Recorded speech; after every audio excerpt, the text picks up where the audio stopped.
कड़े बिस्तर पर पड़ी अपनी माँ को जगाने की कोशिश कर रही थी, लेकिन कितनी भी पुकारने पर माँ ने कोई जवाब नहीं दिया। लाचार होकर उसने माँ की तरह बड़ा सा बोरा घसीटकर बोतलें बटोरने निकल पड़ी। तभी एक दयालु बूढ़ी महिला ने उसे देखा और घर ले गई। वहाँ पहुंचकर वह स्तब्ध रह गई। बिस्तर पर पड़ी महिला की सांसें थम चुकी थीं। पुलिस जांच में सामने आया कि माँ ने आत्महत्या कर ली थी और कोई रिश्तेदार उसे लेने नहीं आया। उसका अंतिम संस्कार कर दिया गया और बच्ची अनाथ हो गई। पुलिस ने पूछा, क्या उसका कोई और रिश्तेदार है? तब उसे पिता याद आया। पुलिस ने पिता से संपर्क किया, लेकिन वह पहले से दूसरा परिवार बसा चुका था। बेटी के अचानक सामने आने पर उसकी आंखों में दया तक नहीं थी। लोग फुसफुसा रहे थे कि लड़की की माँ एक नकली अमीर घर की बेटी थी जिसने नीच तरीके अपनाए थे। सार्वजनिक आलोचना और दूसरी लड़की की उकसाहट के बीच पिता ने मौके पर ही कह दिया कि वह इस बेटी को नहीं मानता। बच्ची को अनाथालय भेजने की तैयारी थी कि तभी एक और आदमी आया। वह उसके असली पिता का कट्टर दुश्मन था और परिवार वाले उस पर पोती देने का दबाव डाल रहे थे। उसने सीधा बच्ची को घर ले आया। दादी ने प्यारी सी बच्ची को देखा तो उत्साहित होकर खजाने की तरह संभाल लिया और घोषित किया कि वह उसकी असली पोती है। जो भी उसे सताएगा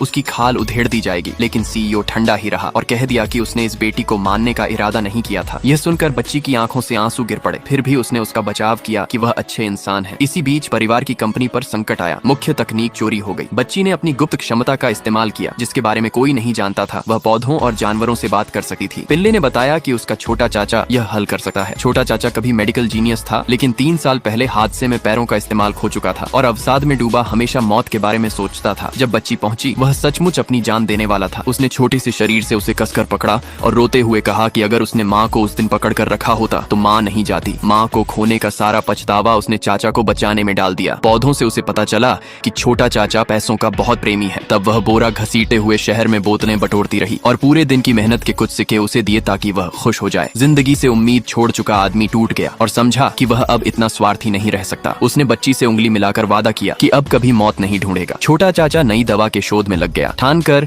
कि जिन्होंने तकनीक चुराई उन्हें हराना है। परिवार ने बच्ची को शुभ तारा मानना शुरू किया। उसके आने के बाद से अच्छी बातें होती रहीं। सीईओ आखिरकार अपनी समझदार बेटी से पिघल गया। पहली बार वह उसके बिस्तर के पास बैठा और उसे नींद में माँ को पुकारते सुना। उसने अनाड़ीपन से उसे एक लॉकेट दिया जिसमें माँ की राख थी और पूरे शहर में घोषणा की कि यह बच्ची उसके परिवार की सबसे कीमती संतान है। लेकिन खुशी ज्यादा समय तक नहीं रही। नए प्रोडक्ट लॉन्च पर बच्ची की मुलाकात अपने असली पिता की दूसरी बेटी से हुई। क्रूर अमीर घर की लड़की ने सबके सामने माँ की राख वाला लॉकेट छीन लिया। बच्ची टूट गई, रोते हुए घुटनों पर बैठकर माफी मांगी और राख लौटाने की विनती की। लेकिन दूसरी लड़की की माँ ने लॉकेट दूर फेंक दिया और उसे अनचाही जंगली कहकर मजाक उड़ाया। जैसे ही वह उसे मारने वाली थी, एक ठंडा मजबूत हाथ ने उसे पकड़ लिया और सीईओ की बर्फीली आवाज गूंज उठी।